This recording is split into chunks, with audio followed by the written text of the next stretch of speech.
And now here's a story about how Jim gets lost. Rosie and Jim were going along the canal on the good boat Ragdoll. They looked out of the window to see what they could see. "Look," said Rosie, "there's a cloud sitting on a hill." "Ooh," said Jim, "I'm going to climb up that hill and see the cloud."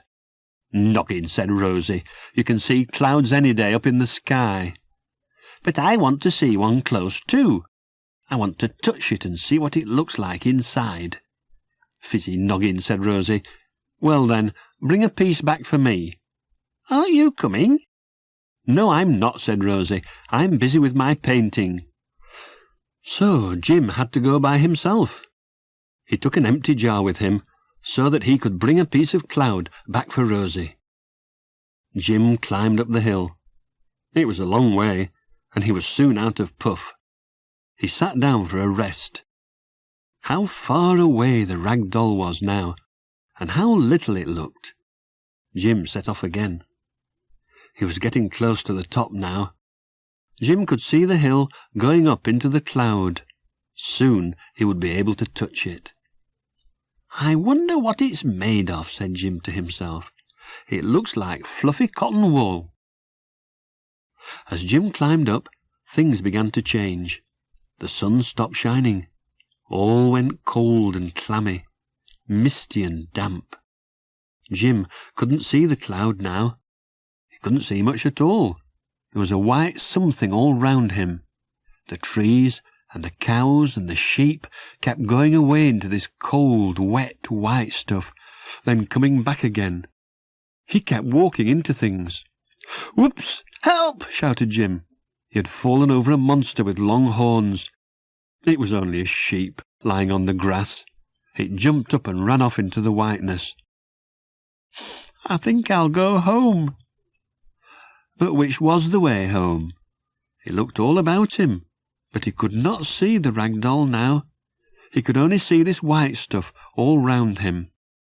Jim was lost in a very thick fog.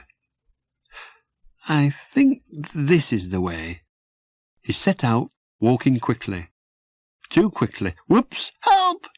There was a splash and a squelch of mud. "I never saw that before. I must be going the wrong way. Oh, dearie me, I wish I'd never come." This way and that way Jim walked, but he could not find his way home. Then he saw something peeping over the top of a wall. It's the rag doll's chimney, it must be." Jim climbed over the wall. "Oh!" It was an old tractor with its exhaust pipe sticking up in the fog, just like the chimney on the rag doll. Jim set off again. Could that be Rosie standing behind that bush?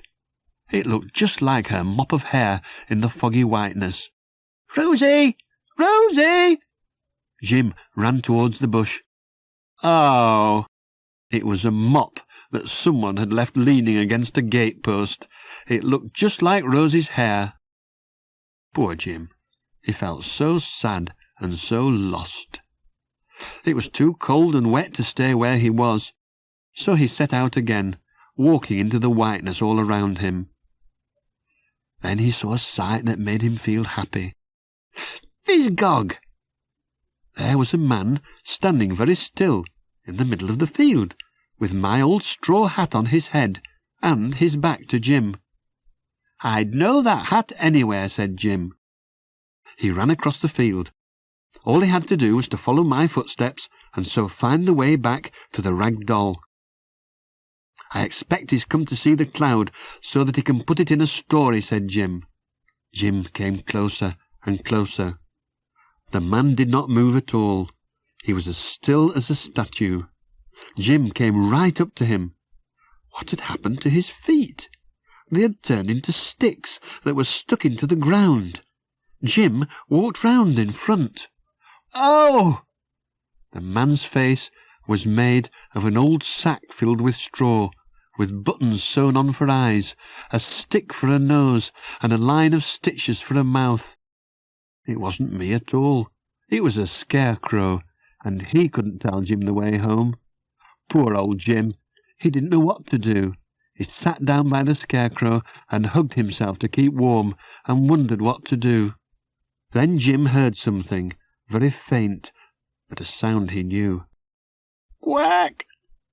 That must be Duck. Even if it wasn't the rag doll's very own duck, it was still a duck, and ducks live on water, so... Jim stood up and listened very hard. There it was again. It was one thing the fog could not hide. Quack! Quack!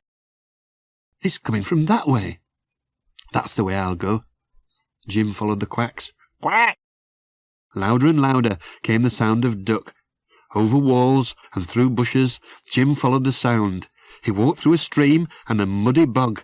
He stepped in some nettles, but Jim did not stop. He followed the sounds until he came out of the fog. The sun was shining again, and there was the rag doll right in front of him, with Duck on the roof and Rosie in the cabin. How glad he was to see them. "Thanks, Duck, for quacking me home," called Jim.